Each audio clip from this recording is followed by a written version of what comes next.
Bom, quero continuar sobre um assunto que já foi dado início em um outro vídeo, num contexto que nós meditamos em relação à cidade de Corinto. Então fizemos uma pequena explanação, o contexto histórico daquela cidade. Estamos falando sobre o uso do véu. Então fizemos uma primeira parte. Agora eu queria continuar, e como foi dito no primeiro vídeo, continuaríamos a partir das 3 divisões que se encontra no capítulo 11 em relação ao estudo sobre o uso do véu. Então deixamos já iniciado no final do último vídeo as 3 divisões, que é o princípio espiritual, do versículo 2 ao versículo 7, a razão baseada na Bíblia e a razão baseada na natureza. E eu queria que nós falássemos agora, nesse vídeo, sobre o princípio espiritual, versículo 2 a 7. Vamos ler então. Eu vos louvo, irmãos, pois em tudo vos lembrais de mim e retendes os preceitos que vos entreguei. Mas quero que saibais que Cristo é o cabeça de todo homem, e o homem o cabeça da mulher, e Deus o cabeça de Cristo. Todo homem que ora ou profetiza, tendo a cabeça coberta, desonra a sua própria cabeça. Mas toda mulher que ora ou profetiza com a cabeça descoberta, desonra a sua própria cabeça, é como se a tivesse rapada. Se a mulher não se cobre com o véu, tosquie-se também, e se para a mulher é vergonhoso tosquiar-se ou rapar-se, que põe o véu. O homem não deve cobrir a cabeça, pois é a imagem e glória de Deus, mas a mulher é a glória do homem. Então, para iniciarmos, falando sobre o versículo 2, interessante aqui percebermos que os irmãos ali da igreja local em Corinto, eles estavam retendo as tradições. E tradições aqui se refere ao ensino ou à instrução da doutrina e da prática, a instrução doutrinária, E nós vemos isso lá em 2 Tessalonicenses capítulo 2, versículo 15. Interessante buscarmos. E diz assim: assim, pois, irmãos, permanecei firmes e conservai as tradições que vos foram ensinadas, seja por palavra, seja por epístola nossa. E apóstolo Paulo dizendo, e ele aqui dando ênfase na autoridade apostólica. Então nós temos que observar o seguinte, que estas são tradições apostólicas e não eclesiásticas. O que são tradições eclesiásticas? São práticas e interpretações introduzidas e aceitas, porém não tendo necessariamente a autoridade apostólica. Então é discutível. Já as tradições apostólicas não é discutível. Por quê? Porque as tradições apostólicas, nós encontramos preservadas para nós todo o Novo Testamento, e são através das, vamos dizer assim para ficar mais fácil, das doutrinas apresentadas pelos apóstolos que a igreja foi fundada e permanece até hoje, é edificada. Então, nós podemos lembrar que a igreja ela foi fundada na doutrina dos apóstolos, Atos capítulo 2. Nós não podemos em algum outro, em livros da Bíblia separados, como do Velho Testamento, livros históricos, livros proféticos, e procurar ali doutrinas para a igreja, né? Porque as doutrinas foram dadas pelos apóstolos, e são essas doutrinas que a igreja é fundada, foi fundada e é edificada e permanece até nos dias de hoje, né? Aqui nós vemos no capítulo 11, 3 vezes Paulo mencionar a sua autoridade apostólica. Versículo 2 ele diz: eu vos louvo. Versículo 3 ele diz: mas quero, irmãos.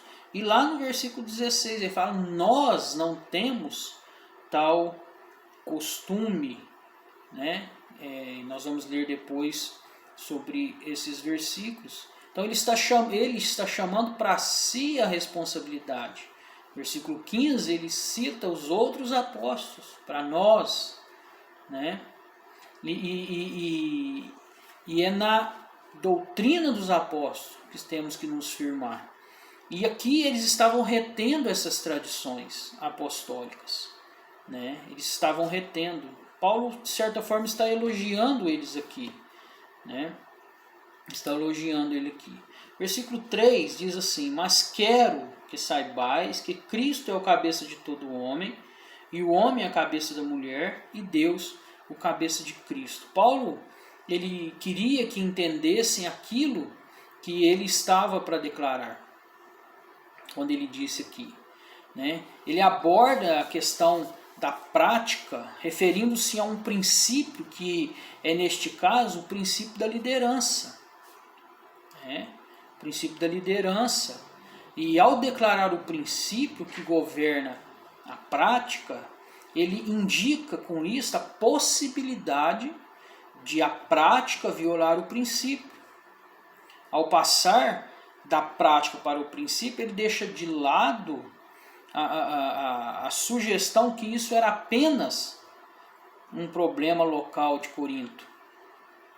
Pois se eles puderam violar o princípio, que era o que estava acontecendo, nós também podemos. Então, toda questão relacionada com a cobertura da cabeça não era algo trivial, algo que poderia deixar de lado ou discutir quando tivesse tempo, algo do cotidiano que tudo bem, é algo simples, não. Ele deixa isso bem claro, sobre qual cada um poderia formar sua própria opinião, também não. Mas era sim um ataque contra a ordem divina e os relacionamentos contidos nelas, né? E nós vemos aqui 3 relacionamentos, quais juntos formam um tipo de hierarquia. O primeiro relacionamento é o relacionamento entre o homem e a mulher. O segundo relacionamento é o relacionamento entre Cristo e o homem. E o terceiro relacionamento é o relacionamento entre Deus e Cristo. Então, portanto, fica Deus, Cristo, homem e mulher. E autoridade e submissão, quando nós lemos aqui, permeiam o universo inteiro. É evidente que na divindade, quando nós vemos a palavra de Deus, cada pessoa toma o seu lugar e assume as suas responsabilidades em certas esferas. Exemplo, o Pai determina os eternos conselhos, né? Ele determina e ele projeta, ele faz os planos, e isso é associado com ele, como também o cumprimento deles. O Filho é visto em relação à realização desses projetos, né, de Deus, da obra que precisa ser desempenhada. Ele cria, ele redime. E o Espírito é aquele de quem é a energia da qual a obra realizada é aplicada a todos os redimidos. Então, cada um na sua função, sem deixar de ser Deus, sem deixar de ter a sua importância em relação às três pessoas. Então a autoridade se demonstra também em Adão, quando nós vemos, né, posto sobre a criação, com todas as criaturas submissas a eles. Também na esfera de governo, na posição de líder, a quem todos os outros são subordinados. E a palavra-chave aqui é cabeça, kepale no grego, mas ela é usada de várias maneiras, por exemplo, fisicamente, uma parte do corpo, e espiritualmente, uma posição de autoridade. O que determina é o contexto que ela está inserida.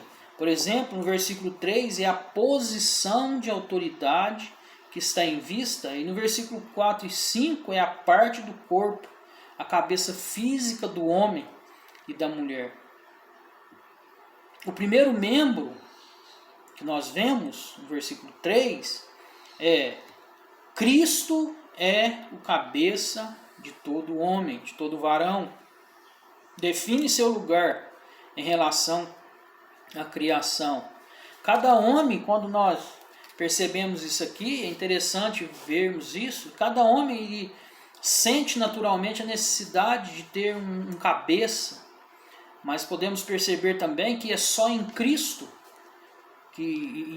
é só Cristo que pode suprir essa necessidade, embora os homens busquem pessoas superiores a eles, né? E isso é próprio do homem sentir essa necessidade, né? E ele mesmo evidencia isto ao respeitar homens mais capazes que ele mesmo, né? Porém, é somente aqueles que recebem benefício da redenção que chegam a gozar deste relacionamento com Cristo como cabeça. Somente Cristo pode satisfazer, somente Cristo pode dar alegria, né? Na qual nós, como servos de Deus, submetemos. Homem nenhum, líder nenhum pode satisfazer, né, essa necessidade do homem de ter um cabeça sobre ele. O segundo ponto aqui é o varão, a cabeça da mulher. E aqui ensina a autoridade do homem em relação à mulher e a submissão da mulher ao homem. É interessante aqui que ele não declara superioridade do homem e nem inferioridade da mulher. Não é essa questão aqui a ser discutida. Pois muitas mulheres são superiores aos homens de várias maneiras. O que está em vista aqui é a ordem da criação.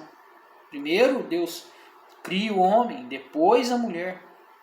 Talvez nós não gostamos desse ensino, desse ensino que às vezes é discutido em relação à mulher ser submissa ao homem e o homem ser o cabeça da mulher. Não é essa aqui a questão, nós não gostamos. Mas se vamos submetermos à autoridade apostólica, nós devemos aceitar. E nós não gostamos por causa da nossa arrogância às vezes. Não é esse o caso. A mulher não é inferior ao homem por ser submissa ao homem, nem o homem superior à mulher por ser o cabeça da mulher. Não. Todos nós temos a importância, um grau de importância diante de Deus. Diante de Deus, todos os homens e as mulheres são pecadores e carecem da glória de Deus, precisamos de Deus. Aqui é a questão da ordem, né, dada. E o terceiro aqui agora, e nós podemos fazer essa comparação, é Deus o cabeça de Cristo. Cristo não é inferior, porque ele é Deus, né? Parece que Cristo aqui ele é considerado, principalmente na sua humanidade, agindo sob a direção de Deus. 1 Coríntios 15, 28. Ele sempre, quando nós lemos a vida de Cristo, ele sempre procurou fazer a vontade do Pai, manifestando assim a sua submissão, a autoridade do Pai. Filipenses 2:8, que ele foi até o fim, né, fazendo a vontade de Deus, submetendo à vontade de Deus. Lucas 22, 42 também, né, ele fala, olha, tá difícil aqui a cruz, tá pesado, Pai, mas não seja feita a minha vontade, mas que seja feita a tua vontade. Então, Cristo submetendo à vontade do Pai, né? Então ele é visto submisso em ação, ele é visto submisso em posição, enquanto permaneceu essencialmente igual a Deus. E assim fica claro que o filho não é inferior ao pai. Do mesmo modo, o homem não é essencialmente superior à mulher, mas lhe foi dado um papel e função diferente tanto na criação como no serviço cristão. É apenas isso. Diante de Deus somos iguais, mas cada um no seu papel, cada um na sua função, né? O homem não é superior à mulher, a mulher não é inferior ao homem. Deus, o Pai, não é superior a Cristo e Cristo não é inferior ao Pai, mas cada um exercendo a sua função no qual foi determinado por Deus. A apresentação de Deus como cabeça de Cristo salienta a importância do ensino que se segue quanto ao cobrir a cabeça. E esse exemplo tão maravilhoso deve dissipar toda a resistência que temos quanto a este ensino, ajudando a cada um tomar o seu devido lugar. 1 Crônicas 29:11 esclarece esse assunto. É interessante nós lermos. Olha só, quando esclarece o assunto de Deus como cabeça. Olha, Tu és Senhor, 1 Crônicas 29:11, Tu és Senhor a magnificência e o poder e a honra e a vitória e a majestade, pois Teu é tudo o que há nos céus e na terra. Teu é, Senhor, o reino, e Tu te exaltaste sobre todos como chefe. Deus é quem manda, Deus é quem dá a ordem, Deus é que governa, Deus é que faz todas as coisas, né? E esse versículo esclarece esse assunto de Deus como cabeça de tudo. Então, havendo aqui Paulo agora indicado as posições do homem e da mulher, né, no aspecto de liderança e não de inferioridade, superioridade, o apóstolo passa então agora a falar aquilo que realmente tem em mente, que é o assunto sobre o véu, sobre os símbolos pelas quais a liderança se manifesta, né?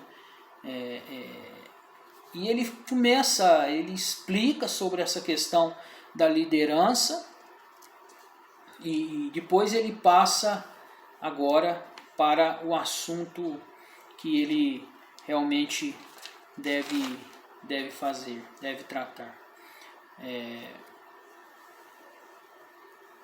Aqui ele sugere que os homens no versículo 4 a 7, que os homens ele estava aparecendo nas reuniões com as cabeças cobertas e as mulheres com as cabeças descobertas, ao contrário, né? Se o homem fosse judeu, a gente pode realmente entender isso e levar em conta essa situação. Pelo contexto que no primeiro vídeo nós falamos de como era a cidade, das pessoas, das várias culturas que moravam ali naquela cidade, e foi naquela cultura que a igreja foi implantada. Foi naquela cultura que a igreja foi implantada.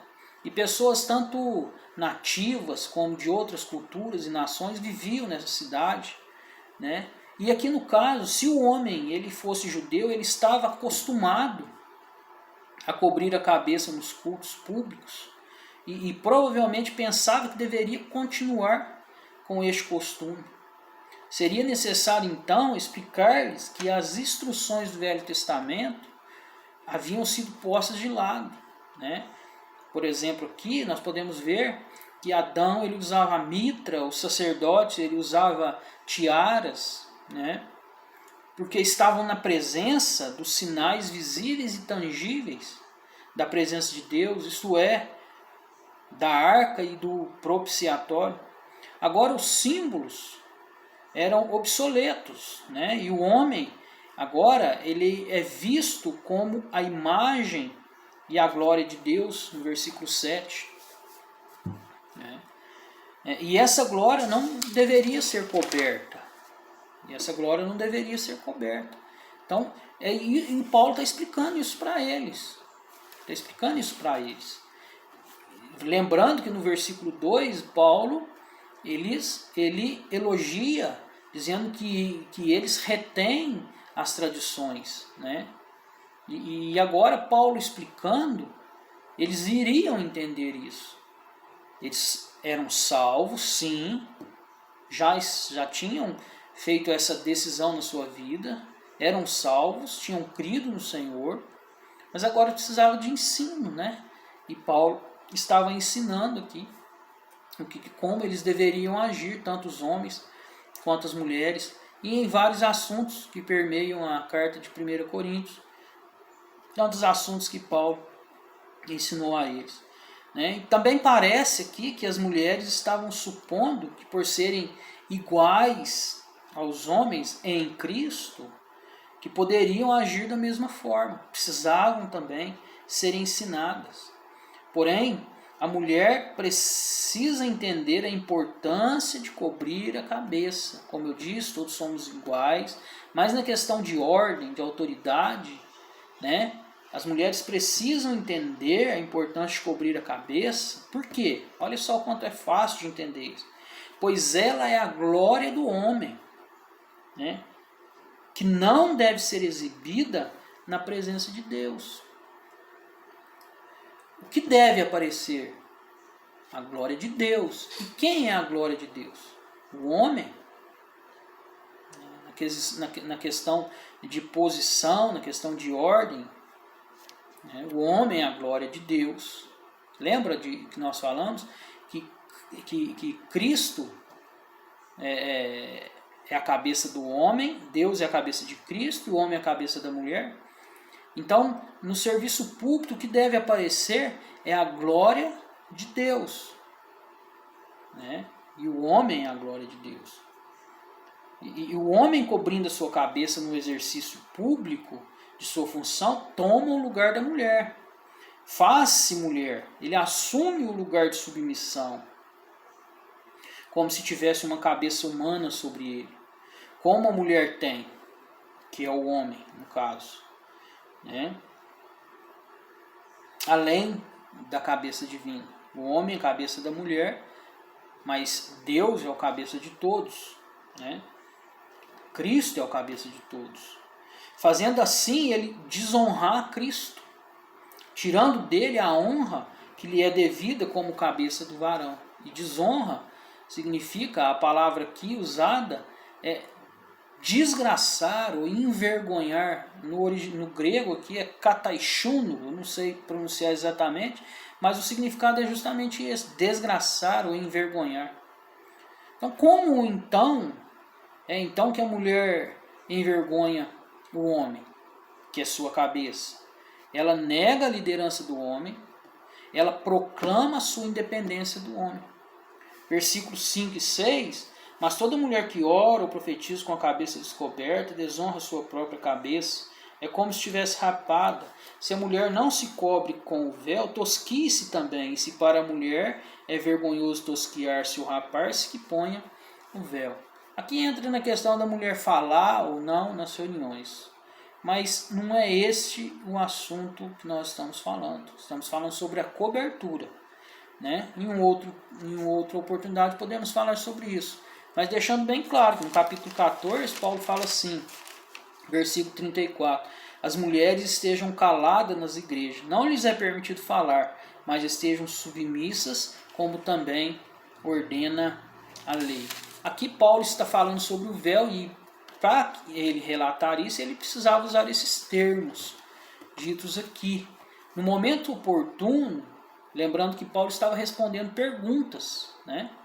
No momento oportuno, Paulo ia falar sobre esse assunto e foi exatamente no capítulo 14, e lá ele declara o que deve ser como a mulher deve se portar numa reunião pública. Né? Lembrando também que aqui ele está falando no âmbito de reunião, de reunir. Vários lugares aqui ele fala quando vos reunires, quando vos ajunteis, capítulo 11, capítulo 13, capítulo 15, 14, todos falam, usam esses termos. Né? Então aqui o versículo 6 ele desmente o ensino que diz que o cabelo da mulher é a cobertura, baseado numa má compreensão do versículo 15. Né? Se fosse assim, o versículo diria: se a mulher não tem cabelo, que corte o cabelo. Como que ela vai cortar o cabelo se ela não tem o cabelo? Né? Então é uma má interpretação, uma má compreensão, no caso, do versículo 15. O que não tem sentido nenhum. Também se o cabelo fosse a cobertura e o homem tem que aparecer descoberto, ele ia aparecer sem cabelo, né?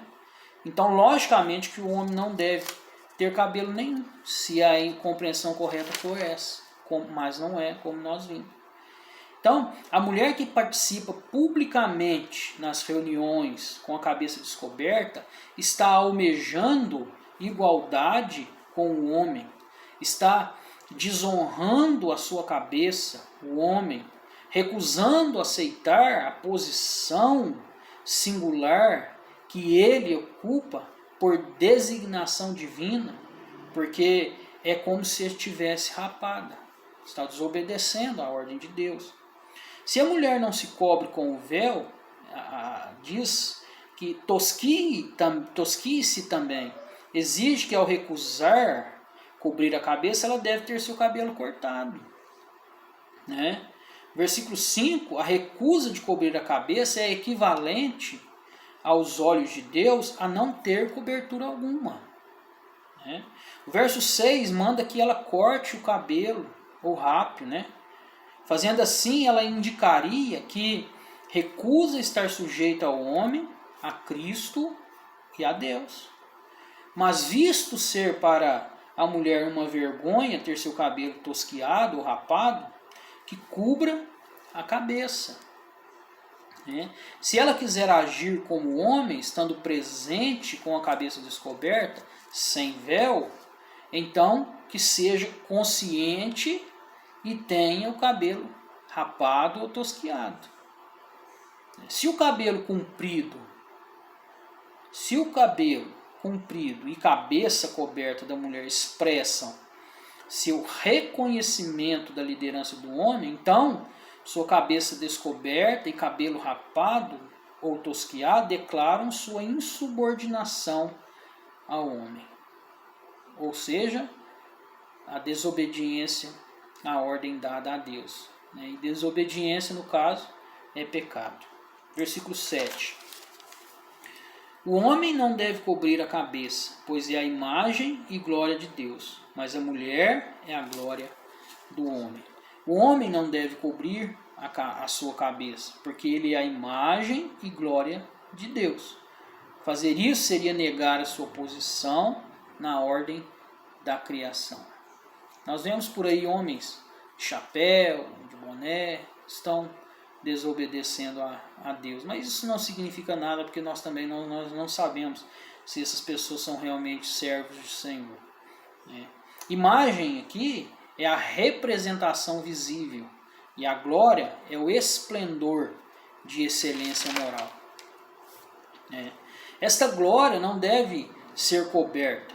O homem, portanto, em seus exercícios espirituais, coloca em destaque a glória de Deus e de Cristo. Em seguida, afirma-se que a mulher é a glória do homem, quando ela toma seu próprio lugar e reconhece a autoridade dele. Como a glória de Deus não deve ser coberta ou ocultada com o véu, no caso o homem cobrir a cabeça, assim também a glória do homem deve ser coberta e ocultada na presença de Deus. Está vendo como é simples? Deus, o cabeça de Cristo, Cristo do homem e o homem da mulher. O que deve aparecer é a glória de Deus, que é o homem. Se a mulher, que é a glória do homem, não cobrir a cabeça, o que aparece é a glória do homem nas reuniões públicas, nos exercícios públicos. Aqui nós estamos falando de um contexto de reunir-se, né? Então o que deve aparecer é a glória de Deus. Mais uma vez eu falo, não é questão de superioridade ou inferioridade, não. Mas é uma questão de obediência à ordem dada por Deus, né? O ensino é claro, a cabeça descoberta do homem declara que somente a glória de Cristo deve ser desvendada e revelada quando estamos reunidos. E a cabeça coberta da mulher declara que a glória do homem, em qualquer forma, não tem lugar algum nas reuniões. Somente um homem está exposto e a sua glória é manifestada, e este homem é Cristo. Lembrando mais uma vez do que Paulo fala no capítulo 14, no versículo 37. Se alguém cuida ser profeta ou espiritual, reconheça que as coisas que vos escrevo são mandamentos do Senhor. Paulo ele está usando a sua autoridade como apóstolo e repassando o ensino que foi dado por Deus. Não foi tirado da sua cabeça, daquilo que ele gostaria que fosse. Não, é mandamento de Deus. E mais uma vez, reiterando, né? Se nós queremos obedecer a Deus, devemos manifestar isso, obedecendo as ordens, ou os mandamentos, os ensinos, ou as doutrinas apostólicas, nas quais foram dadas por Deus, através desses homens, usados por Deus, para constituir sua igreja e as doutrinas da sua igreja. Ah, mas eu não gosto disso. Ah, mas isso não interessa o que nós pensamos. Deus mandou, ele tem direito, porque ele é dono. Eu já disse isso antes. E se nós queremos, mais uma vez, obedecer a Deus, nós temos que cumprir aquilo que está escrito na palavra de Deus. Então, no próximo vídeo nós continuamos e vamos falar da razão baseada na Bíblia. Que Deus nos abençoe. Amém.